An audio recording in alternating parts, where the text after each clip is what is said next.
Wow, that's wonderful. Now, actually, I'm going to start with a moral dilemma, all right? So flying here yesterday, lucky enough to be in business, I was at the back of business class. Plane takes off. It's only about 3/4 full. Plane takes off. After about 5 minutes, a man from economy comes and sits next to me. And he proceeds to stay there for the whole flight, enjoying the meal, the wine, and he was having a great time. The moral dilemma: do you applaud the man for breaking the system, or do you, excuse me, stewardess, this gentleman shouldn't be here? I leave it with you. A moral dilemma. You can debate it. Lovely to be here. Thanks for the invitation. I'm going to talk for about 10 minutes on why is creativity under threat.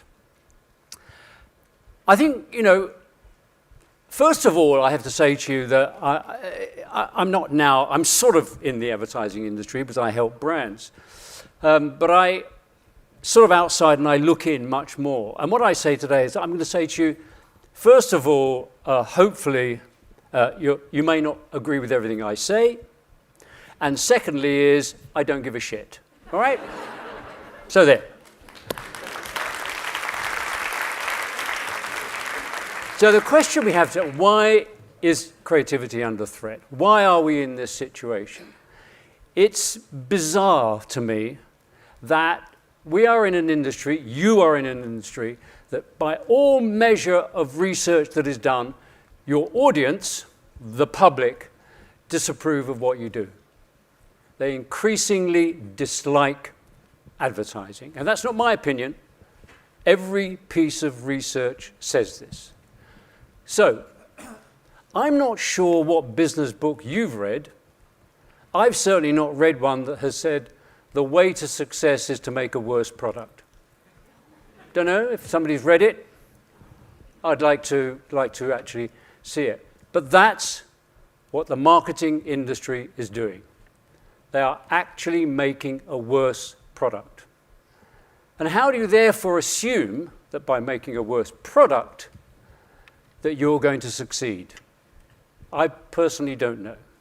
So, creativity is under threat, and the question, of course, is we have retreated to the edges. Creativity has been pushed aside. It now sits on the edges. It is not part of the mainstream in our industry. In other industries, of course, it is. Netflix, HBO, entertainment.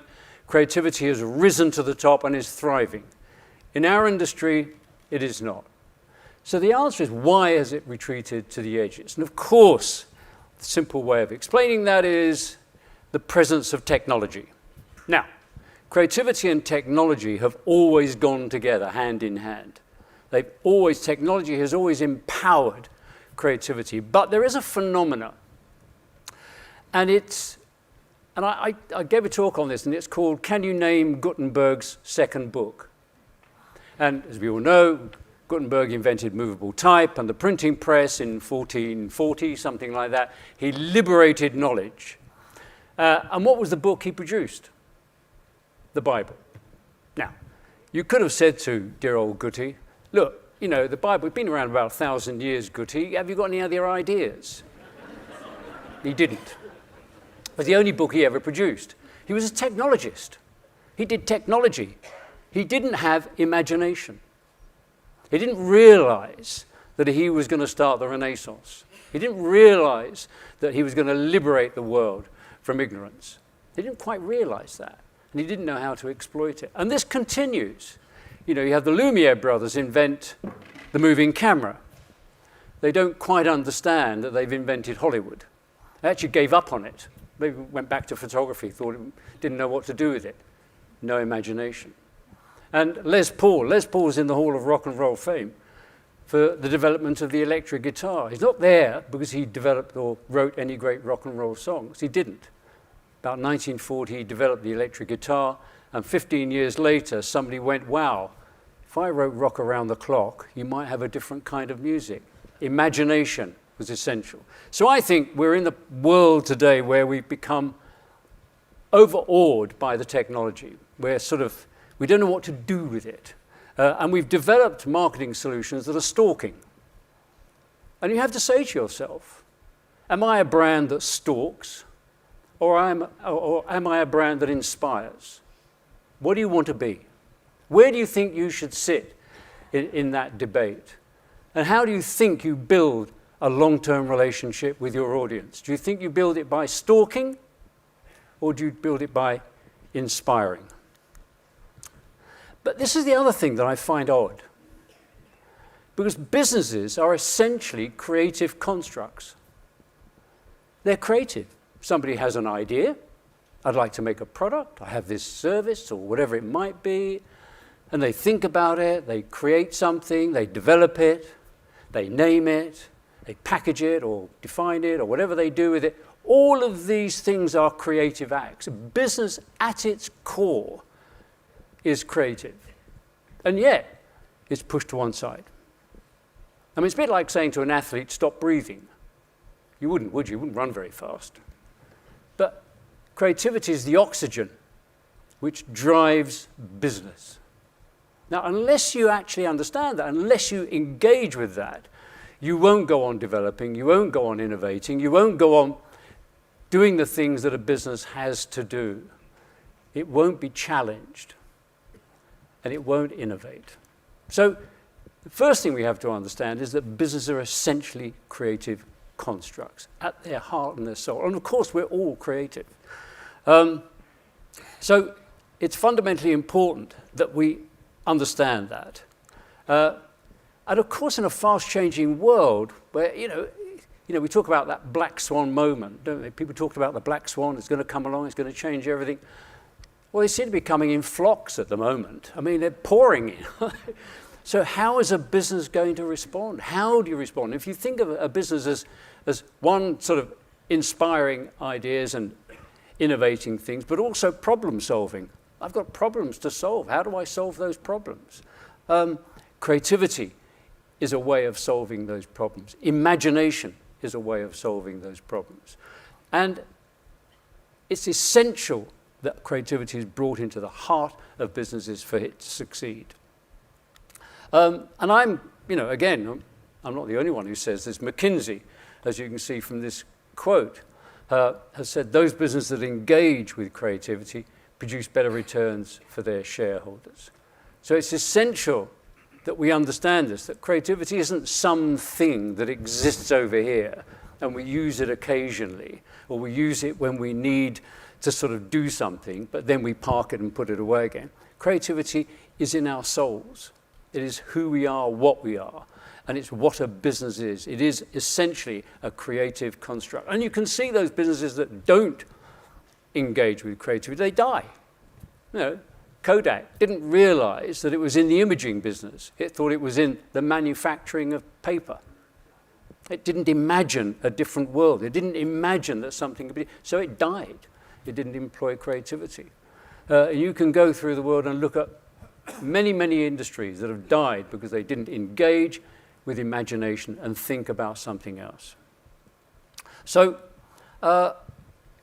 we have to say to ourselves, how do we change this? And one of the things that I'm now doing is I'm part of the Garage in Soho in London, and what we do is we help brands, young entrepreneurs, finance their ideas. We find them finance, and we help them grow their brands. And the thing that you realize more than anything is that unless you define the brand, unless you actually get them to understand that, yes, you've got a great idea, you've got a great product, somebody's going to copy you, unless you innovate, unless you put creativity at the heart of what you're doing to constantly look at, constantly question, constantly move forward, you will not succeed.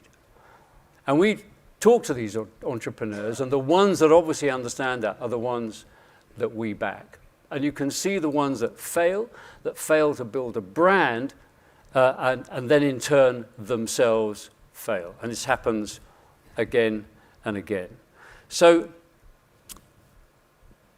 I look back at it and I go, we're in an industry where we're increasingly viewed as irrelevant. People don't like what we do. What are we going to do about it? Are we going to be a stalker brand? Are we going to be a brand that inspires people to come to us?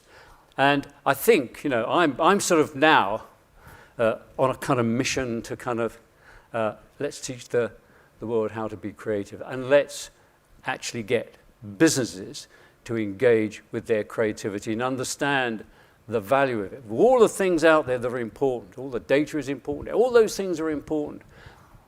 But unless we employ imagination, it will all fail. So thank you very much. We're going to do some questions now and hopefully be a bit even more provocative. Have a seat, John. So please share questions. We'll get them here on the screen as we have our conversation. Thank you much, John. Love your story about the stewardess. What did you do in the end? How did you solve the moral dilemma? We want to know that. I said, good for you. Actually, fine. If you'd taken my, you know, the last salmon, you know, lunch, I'd have been really annoyed. Actually, wouldn't I? I'd been pissed. Excuse me, this man shouldn't be here. That's so much for a moral dilemma. Yeah. John, no, listening to what you're saying about decline in creativity, I mean, it's one of the themes of our conference here today. What do you think are the main drivers of this? And additionally, have you seen clients which do better than others and clients who do worse than others? Well, I think there are certainly people out there. People will say to me, well, what have you seen lately that you really like? And I don't know here if they were marketed, but certainly they were marketed in the UK. And it was an oat milk product, Oatly. I don't know if you've seen it. Came out of Sweden. Got to the UK, brilliant, I thought, absolutely brilliant example of how you market a new product, how you actually communicate, and they very much did everything from the packaging all the way through to their actual advertising. And it was very much a broadcast campaign. They employed digital very effectively, but they also broadcast because obviously they wanted to tell the world what they were doing. And I think one of the things that, you know, we talk about, again, at the garage, we talk about the idea that, you know, at the core of a brand is trust. Obviously, that's why brands came into existence. We all know that. But I think also now brands are movements. What are you changing? What are you trying to do with the world? And the only way you do that, the only way you actually get a movement going is to broadcast in some shape or form. However you define broadcast, I'm not going to define it for you. You can do that yourselves. But I think what they did, what Oatly did, is that they captured this essence of kind of, there is a different way of consuming milk, and it doesn't have to be from a cow. And they did it with humor, they did it with audacity, they were daring, they took, you know, double-page spreads in newspapers, they spoke to everyone. And I think brands today have forgotten how to speak to everyone. That's a major, I think, you know, you build a brand by actually broadcasting, as I say, in some shape or form, or whatever, however you want to define it. And if you're not doing that, I always give that line about, you know, we must never forget, you know, a brand is made not just by the people who buy it, but also by the people who know about it. I mean, I think that's one of the most important things you can ever say. We can all go home now, actually. Just put that up on the wall. Just put that there and say, right, what are we doing to make people know who we are? But we don't. We go straight to the detail because we feel happy with the detail. And technology allows us to go granular. And that's great. I'm not saying don't do that. Data is fundamentally important. But data is knowledge. It's not imagination. And that's what we need. We need more imagination. And, you know, we are emotional beings. That's what we respond to. And building on that, so data is not imagination. We're in the middle of this digital transformation. Is this a terminal decline of creativity, or how you see this evolving? So we're saying we're in the middle of a digital transformation. Yeah. It's having an impact on creativity. Yeah.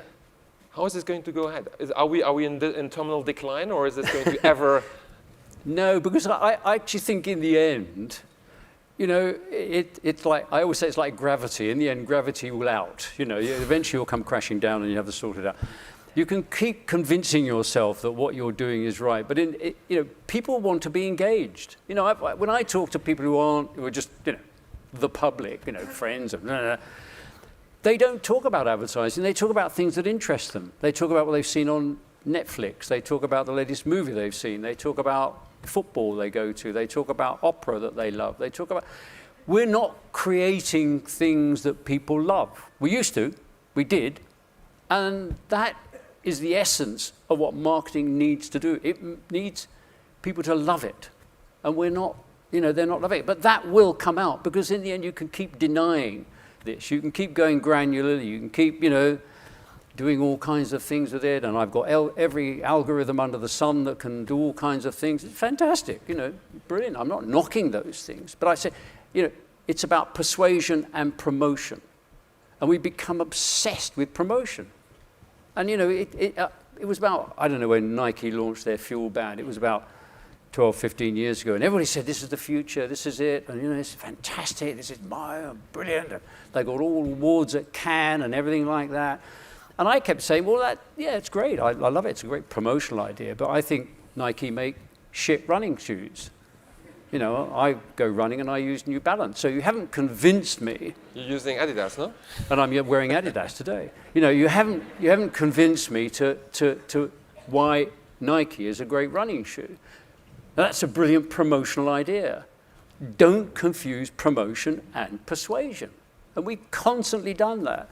We've constantly gone to promotion because we kind of like it. There's a short-termness to it. And you've got to think short-term, you've got to think long-term. This is the great dichotomy. How do you do both? And it's crucial that we do that. Which brands do you currently admire from a creativity perspective? Well, I talked about Oakley. I think it did a brilliant job. IPO'd in the States, whether you measure those things as important, for about $10 billion. Not bad for an oat milk, is it? Blimey. Shows you what marketing can do. It shows you what you people can do if you use your imagination. I think, who do I love? I think HBO is phenomenal. I think, I look at Netflix and think incredible what they've built. A great piece of imagination in saying, we've got to go from in-store to online. Blockbuster didn't do it, and Blockbuster failed. Blockbuster thought they were in the business of selling you bits of boxes with tape in it, and Netflix said, no, we're going to go online. But I'm not sort of overawed by lots out there, certainly in the marketing field. And I don't mean that in any kind of, always being smart, but it isn't. People aren't talking about brands anymore the way they used to. They become critical of them. And so now all you're doing is you're kind of answering criticisms all the time. Whereas I always used to say at the agency, a great idea solves everything. A great idea will solve everything. And we're not having great ideas. We're not having ideas that capture people's imagination. And possibly clients do play a role in this difficulty of fostering creativity. And if there were 2 or 3 tips you could give to clients, and there are plenty of clients here today, in terms of what they can do to foster and inspire creativity. Well, the first thing is to understand that it is crucial to the success of your business. That's the first thing. Understand it. Understand how to engage with it, because people, they're wary of it. They think it's something that they, as I said, that they use occasionally, but it's every day. It's part of your business. And have at the core of creativity is this thing called truth. And that there's, I really urge you all to read it. If you go online and look at Boris Groys, Groys, he's professor of art, I think, at New York State University. He's an art critic and he's written about art. He does a brilliant piece about truth in art. And without truth, art loses its power. The power goes from the artist to the viewer. So you've lost power. So truth in art is fundamental. Truth in marketing is fundamental. And truth is power. So I would get clients to understand creativity. It's there every day. It's like breathing. As I said, it's the oxygen which can drive a company. And to understand the creative processes, there's pure creativity, there's applied creativity, understand how those two things work. What do I mean by creative and innovation? What's the difference between those two words? Understand it more, and understand also that at its core, it's about the truth. And that is the greatest strategy any brand can pursue. If you look back to some of the creativity that you've produced over the last 10, 20, 30 years, was there something those great creatives had in common that defined them, that you could see across them, that made them so powerful, that made them so... The ideas of the people doing it. Yeah. The ideas. Exactly. I think they were trying to be part of culture. I always used to say, I work in advertising, I don't live in advertising. And for me, it was very important to bring the outside world into. I actually didn't like advertising. Well, no, I didn't. I mean, do you? I don't really. Especially today. I turn the bloody thing off as fast as I can. But what I did when I came into advertising, I admired certain types of advertising. I admired advertising that tried to capture my imagination. I admired advertising that tried to disarm. I admired advertising which actually was inspiring me to do something. And if you look at any great medium, creative medium, the person operating it isn't necessarily just trying to write a book. They're trying to create a movement, a change. They're trying to have a bigger effect than just a book. A painter is painting more than just a picture. They're painting something that hopefully will be a part of culture in some way or another. And that's what I wanted to do. I wanted to create work that became a part of culture. And if I did that, I enhanced the value of brands, and I enhanced their ability to succeed, their ability to go on succeeding, and hopefully then innovate and continue. So that's what I was trying to do. I was trying to be a part of culture, that people talked about it, I mean, you mentioned Vorsprung durch Technik. It became I remember journalists were writing about Boris Becker and saying, has Boris lost his Vorsprung? And it became a part of, and that's what you want. You want to do that. And that makes that brand more relevant and more important. I mean, in the UK, there's a brilliant brand called Marmite, which has done that. It's all about love and hate. At the core of it, an absolute truth. People love it, people hate it. So they turned that into an amazing advertising campaign, not done by me. I wish I'd done it. But and it's now, it's certainly in the UK, they describe people as a bit Marmite. Ooh, people love them or hate them. Margaret Thatcher was a wonderful example. People loved her, people hated her. She was very Marmite. Today's conference is going to look at two big themes. So we're looking at creativity, declining creativity, but we're also looking at sustainability, increasingly the movement of brands embracing broader societal issues in their marketing positioning. I'd like to hear how you see brands embracing sustainability objectives and how you see potentially creativity play a role there. Is that part of a truth of a brand? What's your point of view on this? Well, I think sustainability, all these issues are fundamentally important. But, we talk about, and that's about ethics. I go back to my original point. How can you talk about ethics and make a shit product? I'm sorry. I just don't get it. I really don't get it. You get all these high things. We're going to be sustainable. We're going to do that. But by the way, we're going to make something that people don't like. Really? Do the research. Don't listen to me. It'll tell you. Appreciation of advertising is declining. That's. And but we're all going to be talking about sustainability and ethics. I go, yeah, great, wonderful. Black Lives Matter, wonderful. But why are you producing such shit?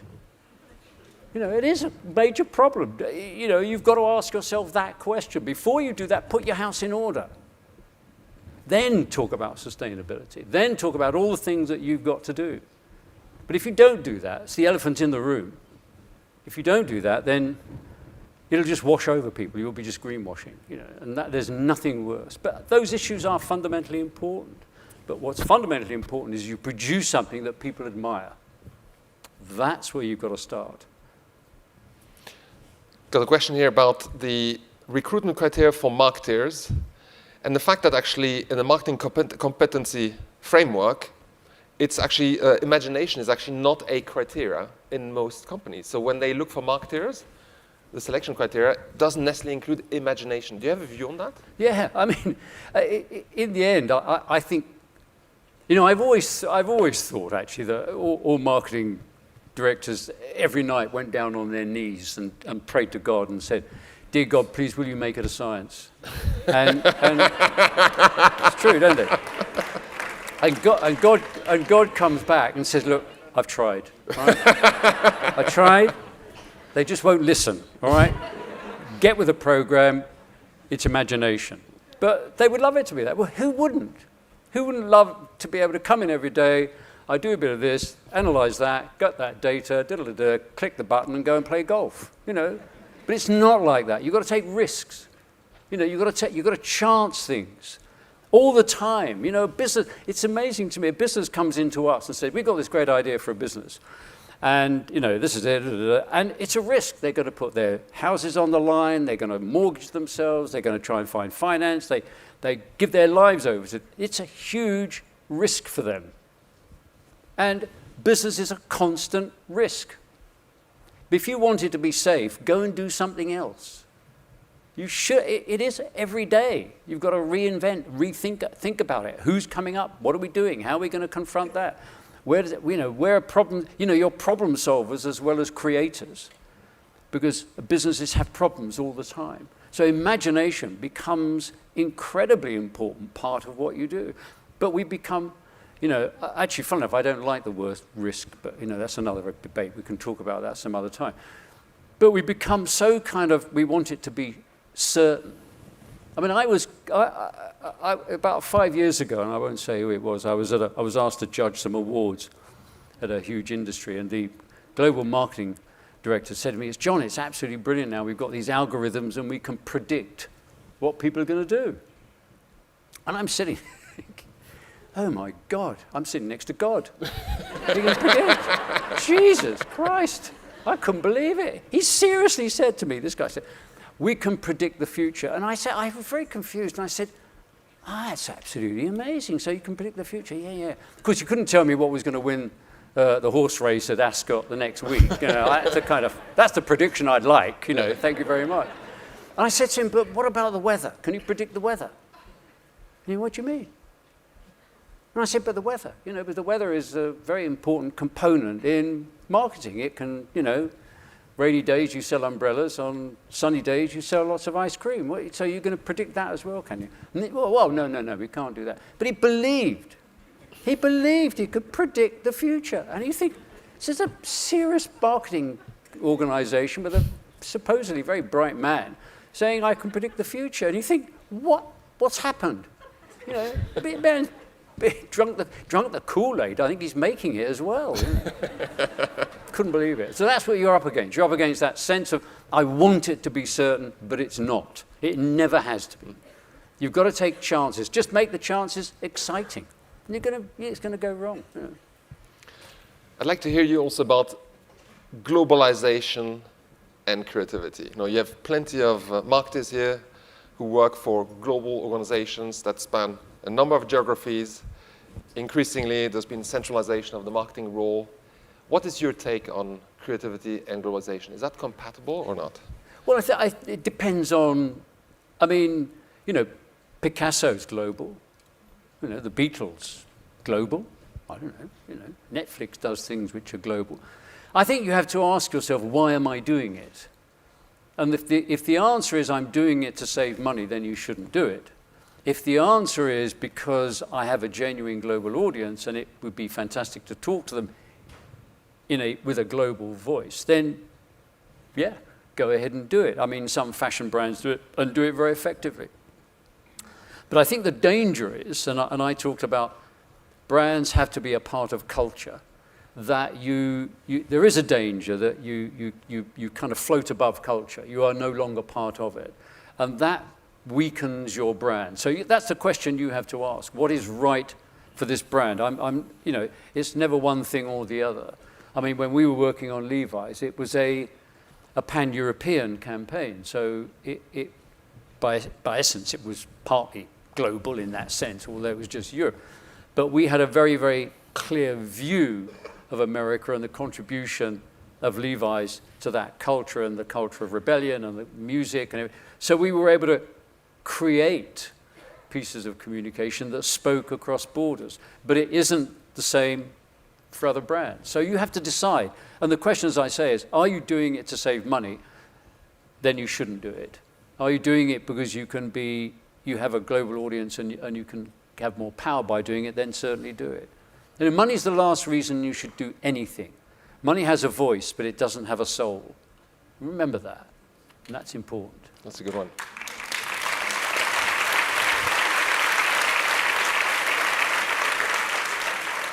And John, what are you up to now? You're working at this Soho garage. Can you say a few words about what that venture is? Yes, it's what I really enjoy it because I've always loved the idea of creating things. I mean, I went to art school, from art school to design school, then into advertising. But I've always been at that kind of place where you're helping. Throughout my career in advertising, what you were trying to do is help brands grow, help them be more effective, but you came in through a door called advertising. Whereas now what I'm doing is we're helping I keep saying young, entrepreneurs, they can be old entrepreneurs, why not? To actually get their businesses off the ground. So we find them finance, we get finance for them, and then we guide them through the branding process and why brands are important. And we sort of provocatively say, don't start a business, but build a brand, because the brand is where value will reside. And getting entrepreneurs to understand that can be quite difficult. Some get it, some don't. It's quite interesting when you're talking to them how they have this great idea, have these wonderful ideas, they have this amazing product, we're going to do that. But then you say to them, how much in your costings have you put against marketing? And they go, well, we're going to do some social and do a bit of PR. No. How much have you put against it? And they haven't. And so we show them the door and say, well, unless you're going to tell people about what you're doing, what's the point of doing it? So it's interesting. What I found fascinating is how many of these entrepreneurs want to be on television more than just online. They want to be on television, because they view that as success. If I'm on TV, then I've really made it. And it's just a fascinating, where our industry is all trying to go online. The entrepreneurs are all trying to, I can do online, I get on there and all that, I want to go over there. And of course you have that problem now, is buying online is becoming harder and harder because of Apple and all the regulations coming in. But that's what we're doing, and it's interesting, and we don't have any particular category. I love the fact that it's, if it's an interesting idea and we think to ourselves the world needs one of these, we do it. Would love to keep on going, John, but I'm conscious of time. If there was one piece of advice you'd leave the audience with in terms of growing brands in the sustainability agenda? Well, I think I touched on it. Tell the truth, but make it interesting. Ladies and gentlemen, Sir John Hegarty. Thank you. Thank you, John. Lovely seeing you. Exceptional.